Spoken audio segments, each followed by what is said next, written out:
In Palestine, Israeli occupation forces killed 2 children during the ongoing aggression in Jenin, northern occupied West Bank. In Saudi Arabia, Brazilian President Luiz Inácio Lula da Silva met with the Saudi premier, further strengthening bilateral relations between both nations. And in Ecuador, the National Assembly resumes the impeachment trial against former President Guillermo Lasso, accused of embezzlement.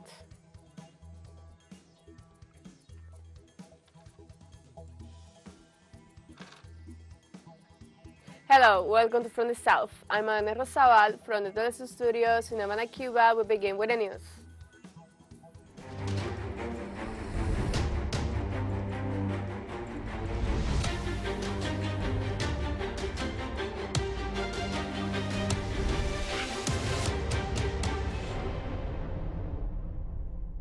Two Palestinian children were brutally killed by Israeli occupation army bullets during the ongoing aggression against the city of Jenin in the northern occupied West Bank.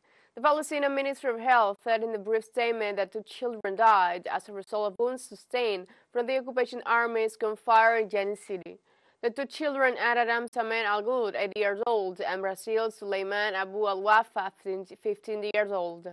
The Palestinian Red Crescent had announced that its medical teams transported an 80-year-old martyr from the area of Al-Basatin neighborhood in Jenin city.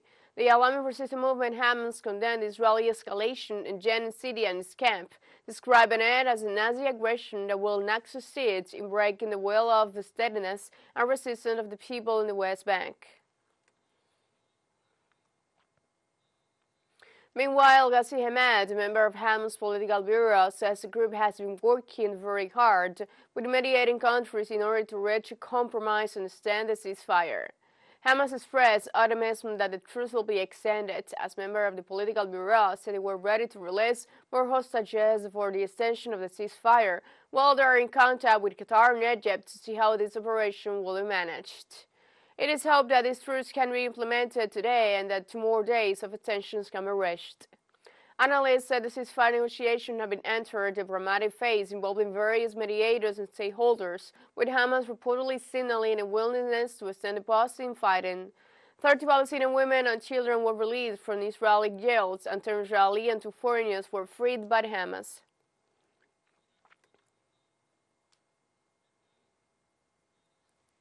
The second day of the extended humanitarian truce comes to an end in Gaza, even as mediators push for a further extension. However, Israel continues its incursions into the territory, attacking more Palestinians and killing others, including children. Many are still waiting for news or another extension of the truce, but no official announcement has been made. Our colleague Noor Harasin has more detail. Let's see. As the second day of this extended truce comes to an end and Palestinians have already enjoyed 6 days of truce where humanitarian aid was allowed into Gaza and also battles and airstrikes have stopped, they are wishing for this truce to be extended. Qatar, from its side, the Qatari foreign minister said a few hours ago that there is intensive negotiations brokered by Egypt, Qatar and the United States, and there is a great international community pressure on both Hamas and Israel to extend this truce. Both sides, Hamas and Israel, said that they are open to extend this truce. However, nothing happened until now. We are waiting on the news of the extension of this humanitarian truce. People are hoping that it will open a way to a long-term ceasefire. Meanwhile, in the West Bank, there is hundreds of Palestinian families waiting outside of Ufr prison, waiting to see the release of 36 Palestinian prisoners, all women and children. What is happening on the ground actually in the West Bank is that Israeli forces are arresting more Palestinians than they are releasing.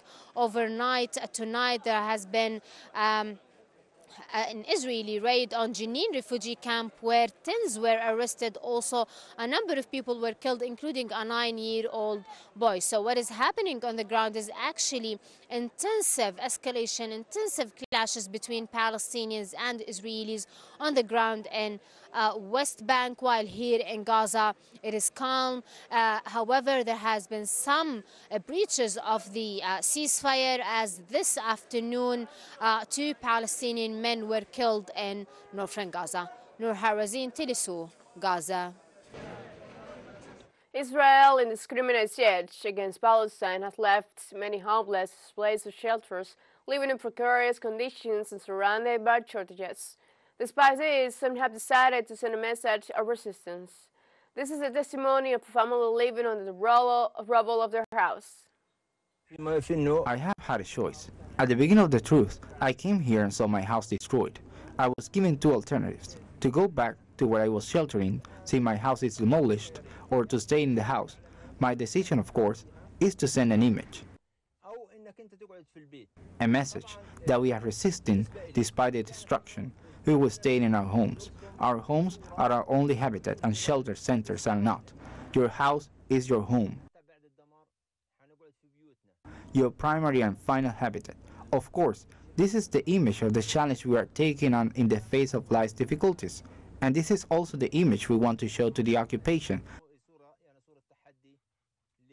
that despite the destruction, we will rebuild the house with God's favor.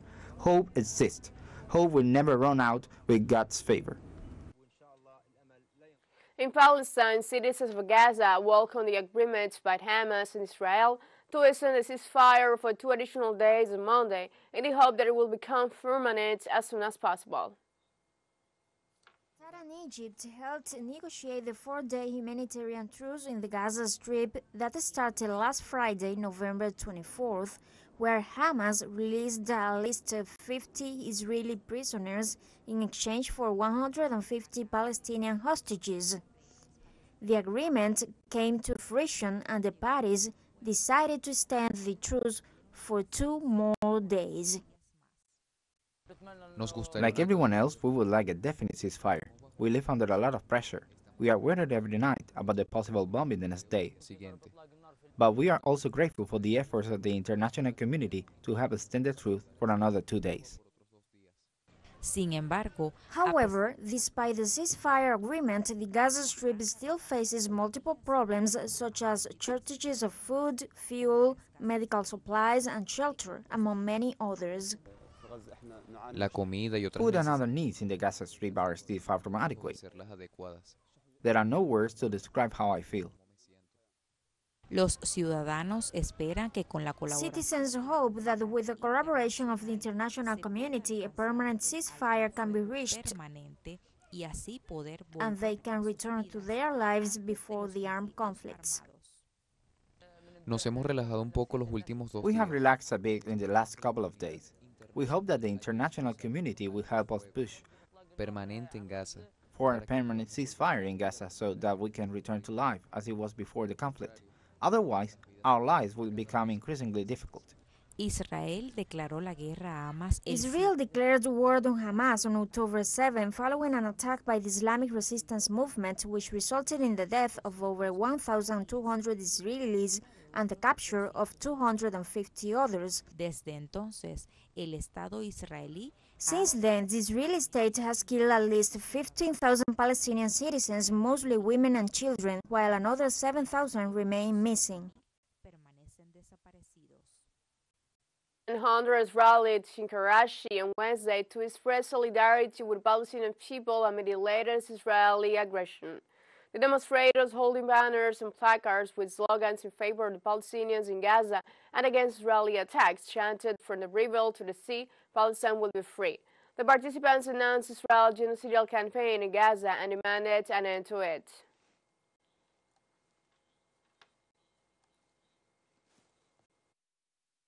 I have come here because I feel very strongly that we must stand with Palestine. This is our solidarity. This is part of the resistance against Zionism, and we are part of the Palestinian struggle. We feel that we are one with them.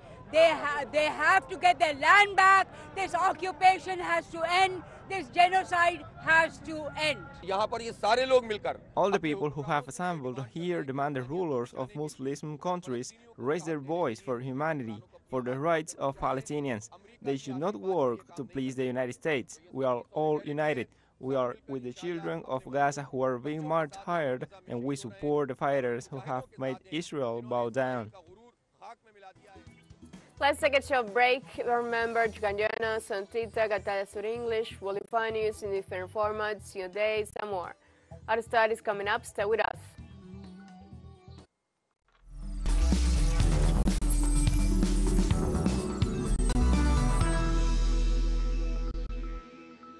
Welcome back.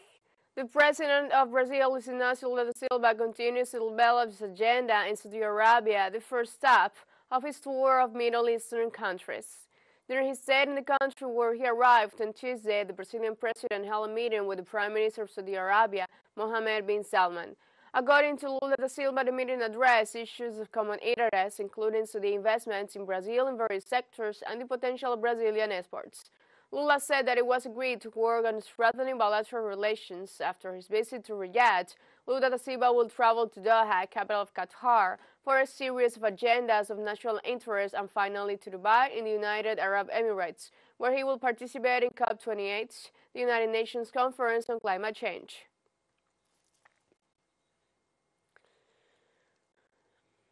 The authorities of the United Arab Emirates and Cuba held a meeting to confirm the good state of relations between the two countries and reaffirmed that would strengthen bilateral political dialogue. President Sheikh Mohammed bin Zayed Al Nahyan and his Cuban counterpart Miguel Díaz-Canel reviewed the various areas of cooperation, particularly in the fields of economy, investment, development of renewable energy, and sustainability, with a view to expanding their scope to meet the development and prosperity aspirations of both nations. The talks also covered the United Nations Conference on Climate Change, COP28, which opens on Thursday, November 30. Both sides emphasized the importance of promoting global sustainability and finding collective solutions to the challenge of climate change.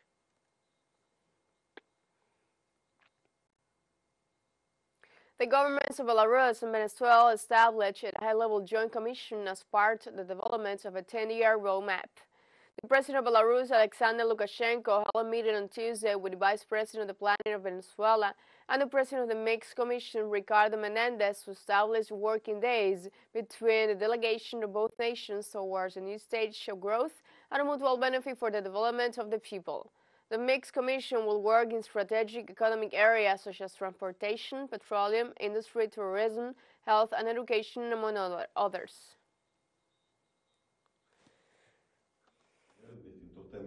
We are going to work on different structural issues such as, for example, logistical matters, issues related to financial methods, way of working from the financial point of view, as well as the topic of new markets.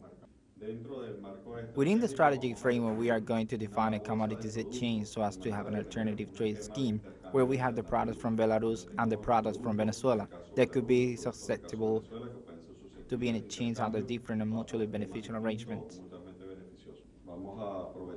We are going to take advantage of the potential of the proposal made by President Nicolás Maduro to use the strength of the special economic zones and the strategic location of Venezuela to generate new markets for our relations. In this context, Venezuelan Minister for Planning highlighted the importance of this agreement not only as a way to assess the coercive measures imposed in the nations, but as a path towards mutual development.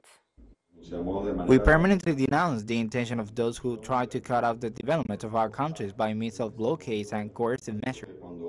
And that is why when we talk today about the creation of a 10-year work plan, we are saying that we have not only resisted sanctions and coercive measures, but we are now going to exercise the right we have as countries to develop ourselves.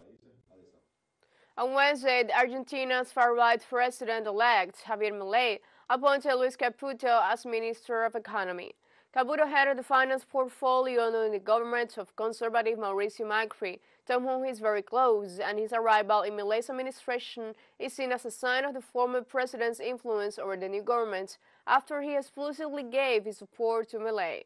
The president-elect also added on Wednesday that Caputo is the United States to meet with officials of the International Monetary Fund, with which Argentina is trying to renegotiate the terms of payment of a debt of about $45 billion contracted in 2018. Caputo is expected to lead the task of ensuring the arrival of the funds needed to tackle the fiscal deficit, one of the serious problems facing Argentina.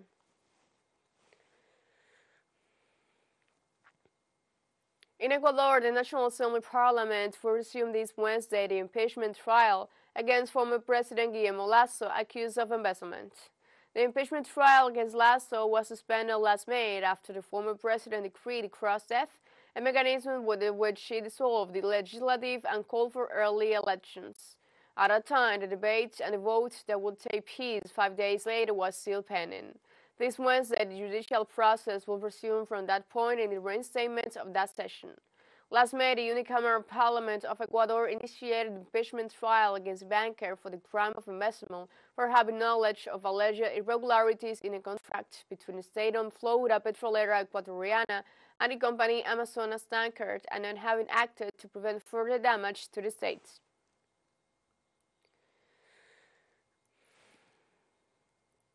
In the United States, the Texas Supreme Court on Tuesday heard arguments in a lawsuit filed on behalf of about 2,000 women who were denied abortions despite having serious complications. The lawsuit filed by the Center of Reproductive Rights argues that abortion restrictions are confusing, creating fear among doctors and causing a health crisis. Attorney Molly Duane argued that while there is technically a medical exception to abortion bans, no one knows what it means, adding that doctors are afraid to perform this medical procedure. In August, the trial court ruled in favor of the plaintiff, confirming that the woman should have received medical care for the abortion. But the Texas Attorney General's office immediately appealed, putting Judge Jessica Smanger's injunction on hold.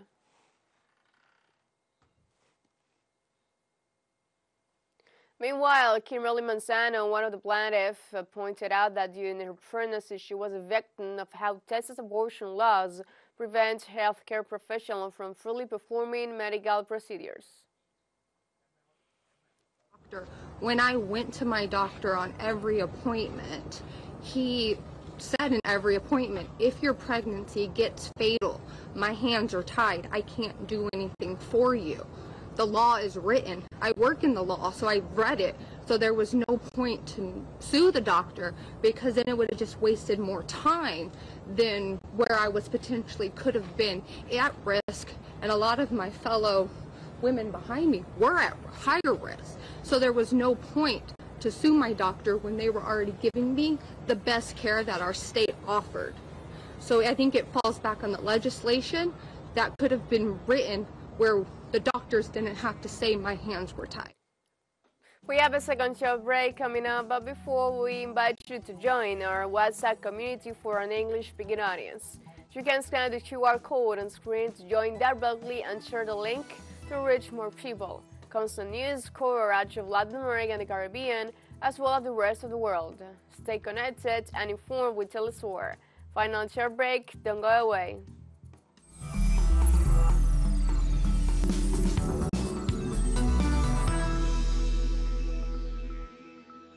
Welcome back.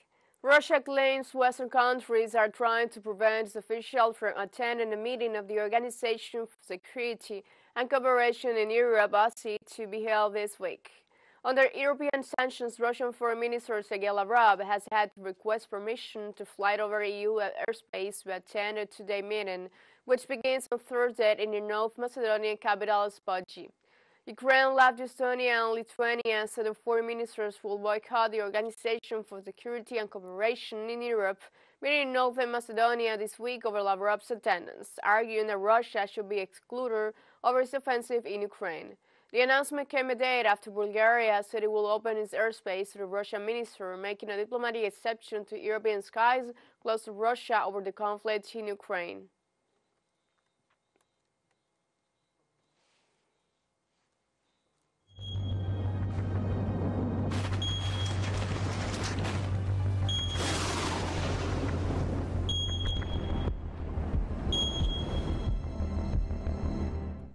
In Kenya, the death toll rose to 120 due to the floods laid by heavy rainfall since October. Authorities reported that some 36,000 people have been displaced due to those rainfall having hit the country. They set up temporary camps to assist the affected citizens. In this context, officials continue their search and rescue actions. In the meantime, they urge the population to keep up the corresponding security measures.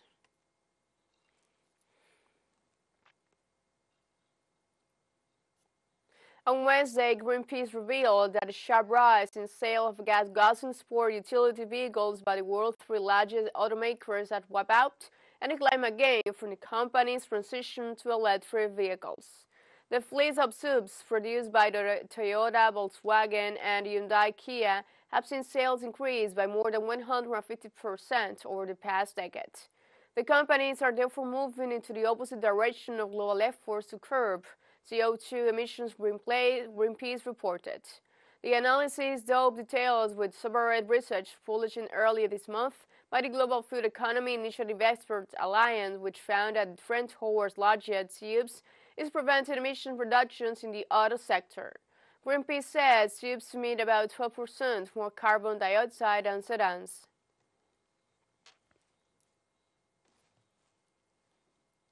New Zealand's new Prime Minister Christopher Luxon plans to ban the use of mobile phones in school and repeal tobacco controls in an ambitious agenda for the first 100 days in office.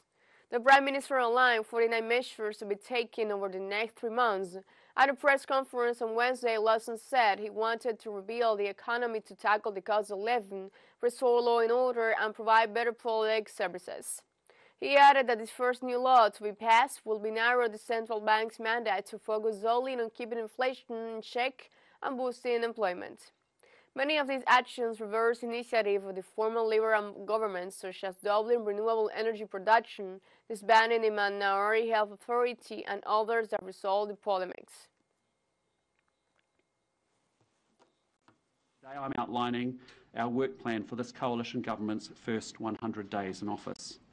It is ambitious, but it is necessary in order to bring about the relief to New Zealanders who have been doing it tough for way too long. The priorities of our government are no secret. We have been very clear to the people of New Zealand that we will rebuild the economy to tackle the cost of living, we will restore law and order, and we will deliver better public services.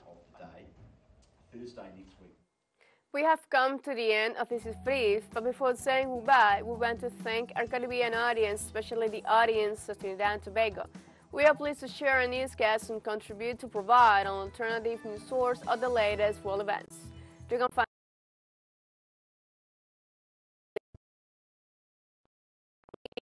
and join us on social media, Facebook, X, Instagram, Telegram, and TikTok. For Telesur English, I'm Ana Rosabal. Thank you for watching.